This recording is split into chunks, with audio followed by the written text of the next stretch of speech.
You will never own a home. That's right. You will never own a home. I'm talking to everybody, believe it or not. And we're going to hear from a few different people giving their take and perspective on home ownership today in the United States. This may not be true across the globe, but in the United States, most people now believe that they'll never own a home. Even after it's paid off, they'll never own it. And you may even never even get into a home to even have a chance to pay it off because of all the cost of living crisis situation right now. Obviously, the cost of homes, the cost of everything else, the wages, the job instability, everything rolled up into one. Folks, we're going to get into it.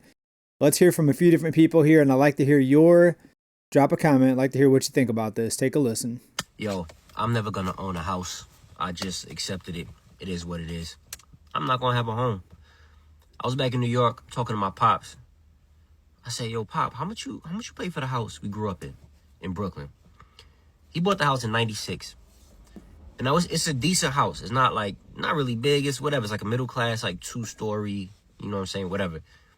House was $150K. Crazy, right?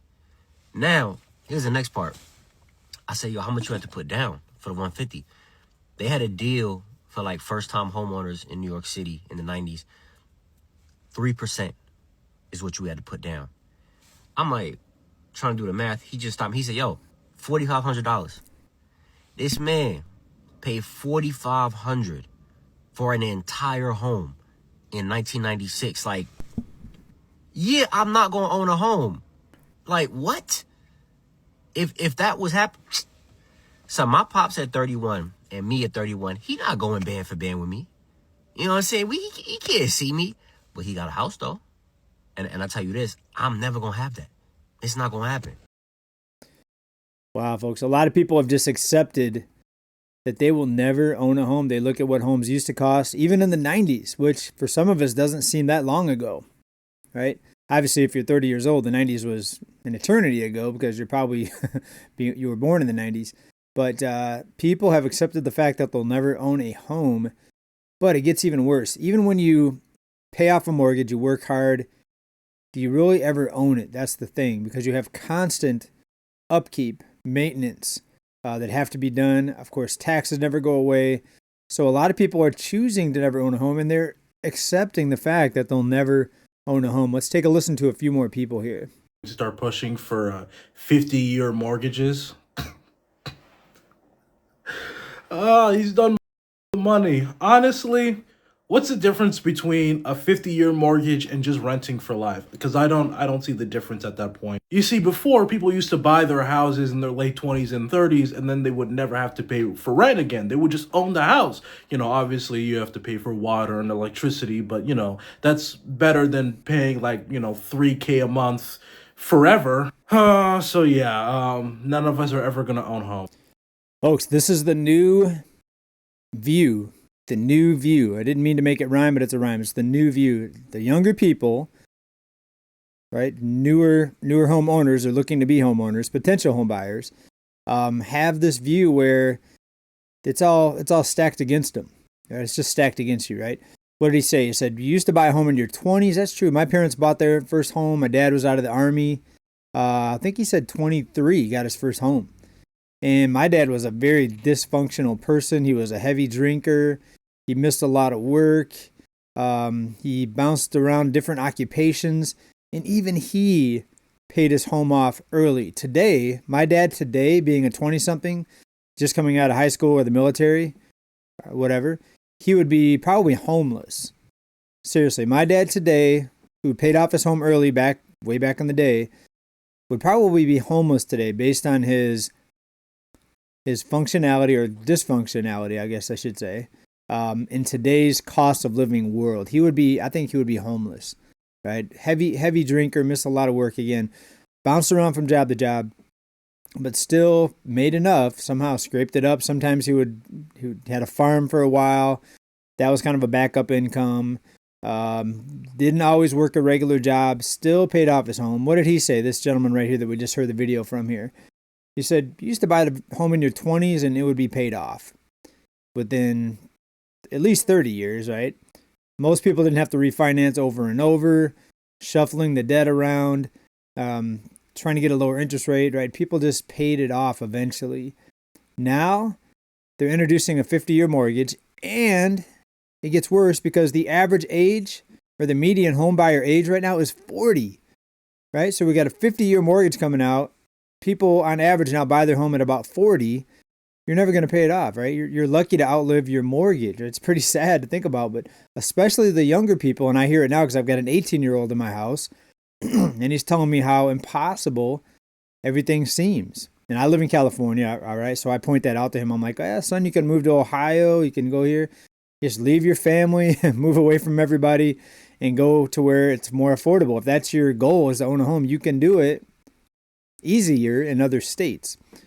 But he's looking at the pros and the cons. He's saying, well, I don't know if I want to leave everybody. And, it's cold over there. We're not used to the snow here in California, all these things, right? So let's hear from a few more people. And again, what do you think down in the comments about these people that we're talking about here that we're hearing from? Here's a fun fact about how broken our system is. I can't own a house either. Despite owning 2 successful businesses, I live in my parents' basement. There's a fun fact about me. And don't get me wrong, that's not from lack of trying to buy a house, but they make it incredibly, incredibly difficult nowadays. First, start a business after university, and they say, oh, you need 3 years of business income. Cool, stay in business for 3 years. Go to reapply, and they say you had ups and downs. You need stable income, but businesses grow. They have up and downs. That's how it works. So I give myself a small, steady income, and then they look at things like, oh, you got your pickup truck. You have too much debt. You can't buy a house with this level of income. They say, oh, you don't need 5% down. You need 20% down because you're a business owner. Do you know how hard it is to save up 20% of a house? So despite paying off all my trucks, saving up 20%, it is still incredibly difficult to buy a house because the house prices are going up faster than I can save the 20%. And they say this needs to be done because it's the affordability.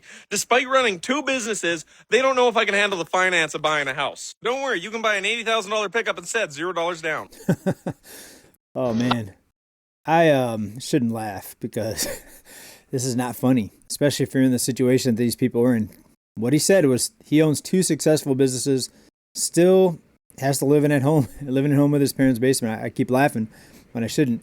Sometimes you just have to laugh at the absurdity of the situation. I'm not laughing at any of these people, right? I've got kids that are going into the world where it's stacked against them. They'll likely never own a home, right? And of course, it's not funny, right? Especially when it's happening to you or someone that you love, someone in your family. But sometimes you just have to laugh at the absurdity, right? I was watching a football game earlier, right? Sunday NFL. I'm a big Steelers fan. Now, I've talked about how people shouldn't waste their money going to football games. If that's what you like to do, do it, right? I'm not saying you shouldn't spend your money here or there. If you love to do it, do it. I love watching the NFL. But I was laughing because there's this quarterback, Aaron Rodgers, quarterback for the Steelers. I'm just going to sidetrack for a minute. He's like 40-something years old. And he's getting sacked a lot this year, and his nose is all bruised up. And I'm thinking, this guy's making millions of dollars. He doesn't have to do this, but he's going out there every Sunday and getting beat up. So he had a good game today. Steelers beat the Ravens today, by the way. But I'm just laughing at how he still chooses to do this, even though he's getting beat up, right? I'm not laughing at him getting beat up. I'm laughing at how somebody can love the game so much, or maybe just love the money so much, one or the other, that they're still doing it even though they're getting beat up, right? And that's just an example of you're laughing at not the person, but you're laughing at the just the scenario, the situation, right? And back to homeownership, it's so dire for some people. Sometimes you just have to sit back and laugh and say, this is all stacked against you. If you take this personally, if you take this as a personal failure that you as a person, especially a young person getting out of college or what have you, getting out of high school, getting out of the military, that you can't own a home, it's it's no laughing matter. But take a listen to this. You ever notice how they push this dream on us? Get a house. That's the American dream. Settle down. Build equity. But they never tell you it's really a 20 to 30-year debt sentence dressed up to look like success. And I've been seeing it a long time ago because it seemed like... Anyway, let me break it down for you like this. You don't own that house. The bank does. You miss a few payments, they'll snatch that dream right from up under you, no matter how long you've been paying. You think you're a homeowner. Nah. You're just a long-term renter with better wallpaper. Even when you pay it off, guess what? You'll still pay every single year property taxes, insurance, maintenance fees. Don't pay your taxes. They'll take that same house you own. So tell me again, who really owns it? Because if something can be taken from you for not paying, you never owned it in the first place. They got people working 40 years of their lives for something they'll never truly possess. You die, that house won't go with you. It goes right back into the system, taxed and sold again, recycled. And somebody else starts another 20-year payment plan thinking they made it too. That ain't ownership. That's financial slavery disguised as achievement. They sell you a dream, but it's really a contract, a lifetime of debt. You're locked into a system that profits every time you breathe, pay, or miss a payment. The bank is the real winner, the government is the real winner, and the average person is out here flexing like they're rich because they got a mortgage. Now, don't get it twisted. I'm not saying don't have a roof over your head. That's not what I'm saying. I'm saying own your freedom first. Learn the game. Buy land outright if you can. Don't let these people convince you that a 30-year loan means you made it. Because real wealth ain't about what you finance, it's about what you control. And at the end of the day, when you die, that house is going to stay right here. So stop chasing ownership on paper and start chasing ownership in spirit, in mind, and in freedom. Because the real property is your time. That's the real property. And that's the one thing they don't want you to own. Wow, somebody there, obviously somebody not in his 20s, still a very dire outlook on the home ownership situation. That basically you'll never own it. If somebody could take it from you, do you really own it? He was talking about buying land, even land though, that has costs that are ongoing. And then are you going to put a home on the land? Are you going to park an RV in the land? I get where he's coming from, but now we're going to hear from someone within the real estate industry saying basically that it's not the situation that's the problem. It's not the home costs. It's not the cost of living. It's not the economy. It's people today, young people today aren't disciplined and they're negative. And basically it's their fault that they'll never own a home. Let's take a listen here. I think this is AZ Mortgage Dad is the name. And I should say, based on his screen name, it sounds like he's in the mortgage industry. Who else would call themselves AZ Mortgage Dad? But let's take a listen. Some of you will never own a home, and quite frankly, you never should. Because based on the comments and things I'm seeing right now, it is crazy how negative and how defeated and how many victims there are in this world, and how rates are too high and home prices are too high and I can just never make it. You're right, because you said it and you wrote it and you left it in my comment section. You will never have a house because you'll never have the right mindset to ever get yourself out of your slump. Your mind is your biggest enemy. If you can learn to tame your mind, you can do anything. You can have a home if you want. By the way, not everybody wants a home, and that's okay. But those of you who come on my channel and you mention how expensive everything is and how horrible the economy is and how horrible your job is, guess what? You're right. But you also have the freedom and the choice to change it. I'm literally in my freezing pool right now, cold plunging, not because I want to, but because I need to. My back and my body crave the feeling I get after I get out of this. But this initial 1 minute, 2 minute, 3 minute in this cold plunge. Right. So because he can plunge into some cold water and take it, that means you can take it too. You can find a way to buy a home. Even if homes are $1 million, even if you're making minimum wage, you can find a way to do it. Just like plunging into cold water, right? I mean, that's his words. Let's continue. Is very difficult, but it's worth it. If you want a house and you want to own a home someday, it's going to be very difficult. But stop complaining and blaming and assuming nobody can afford a home and nobody can afford these interest rates and everybody has a horrible job. No, they don't. No, they don't. You do. And that's why you are in the situation you're in. So take a moment, think about the thoughts you have, think about the things you do, make some changes, and see how your life improves. All right, I'm about ready to get out. I can only go about 2 or 3 minutes, so we're good. All right, AZ Mortgage Dad. So let's talk about it, folks. Again, I was talking to my son about the same exact thing. I'm like, sure, you can own a home. I pointed to a few different places in Ohio. I think Sandusky, Ohio, we found a home for like $190,000, right? Needed a little work. I'm like, there you go. Move to Ohio, you can own a home. He's like, I don't want to move to Ohio. I'm in California. My family's here. All my friends are here. The weather here is amazing, right? But I'm like, okay, if you want to own a home, you can do it. You just have to make sacrifices, right? I think that's what he's talking about. But on the other hand, I do think that he's kind of overlooking how much more difficult it is today for younger people versus, again, the example of my dad getting out of the Army and buying a home very easily, not a very stable individual. And, you can't just paint every young person as being lazy or being negative. It is more difficult today to buy a home. We wouldn't even have to be talking about a 50-year mortgage if it was easy to buy a home, right? The reason they're putting that out there is to make it easier for people to get into a home. The problem is most people now will never pay it off with the 50-year mortgage. When you look at the average homeowner age right now, the home buyer age, around 40 years old, right? That's the negative part of it, right?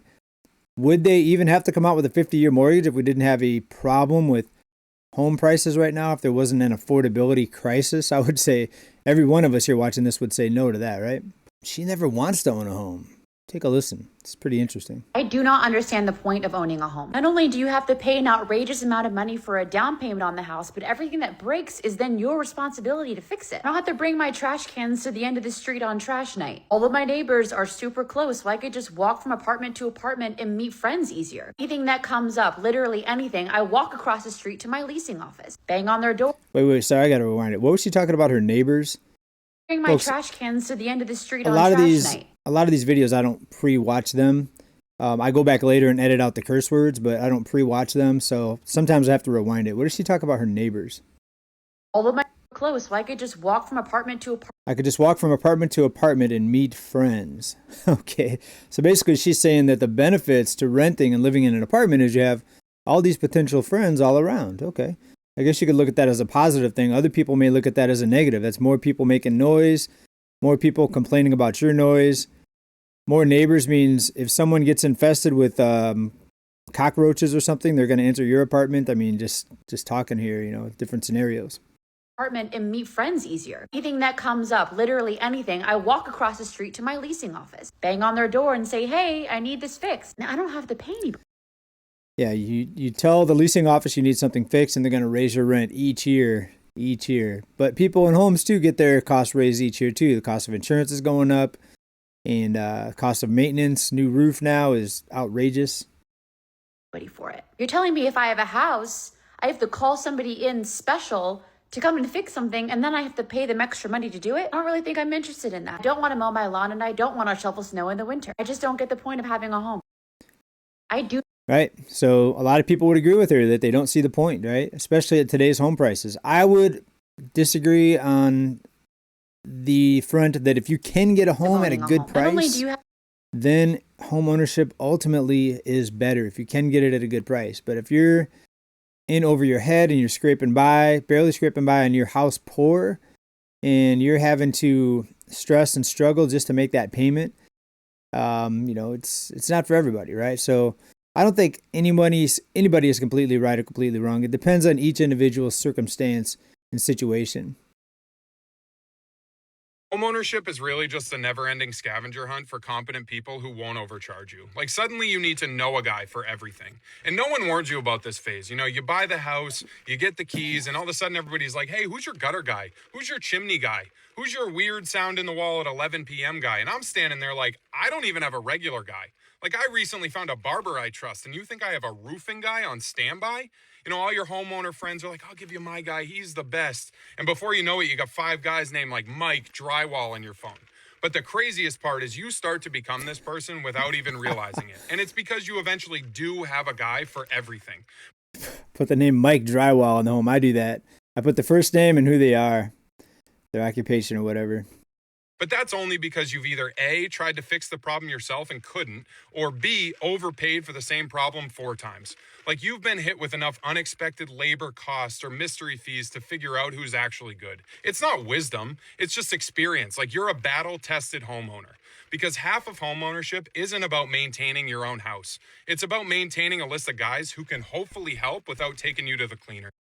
Right? I mean, I think gone are the days where people can do most of their repairs, right? My dad did a lot of repairs. That's one thing I got to say he did do right. He was able to do a lot of his own repairs. Some of them were not looking the best. They were kind of shoddy, but he got by. My dad was very stingy, I should say, and very reluctant to pay somebody else for what he could do.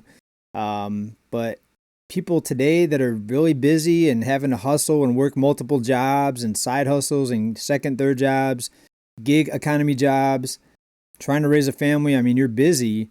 So a lot of people are just going to try to find somebody else to do the repairs and what have you. So I can see his point as well. I mean, what do you think about all this, folks?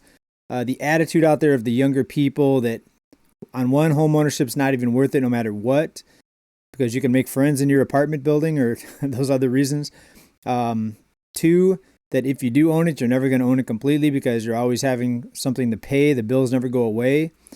And then getting into a home when you're 40 now is the average median age. With the 50-year mortgages coming out, what's the point, right? Let me know down in comments. But there are some places that are cheap and affordable. The Rust Belt, the Midwest, Ohio, Indiana, even Iowa. I'm trying to think of a few other low-price states. Kentucky, Tennessee, still some affordable areas. Even Texas still has some affordable areas. Let me know down in the comments, folks. What do you think about this? As always, full to the bust. Make sure you subscribe. I'll see you in the next video. Keep stacking. Just to explain the glasses real quick. I've got a autoimmune disorder. Some people are saying it's a disease because it's such a long-term thing that it seems to never go away. I try not to call it a disease, but I do have a long-term medical disorder, and sometimes it makes my skin break out really bad. My eyes get really red. So I don't want to come on here looking like somebody that's on substance abuse or something like that, right? So I'll wear the glasses sometimes. Hope y'all don't mind it. Thanks for being here. Hope to see you in the next video. Keep stacking. Bye for now. Peace.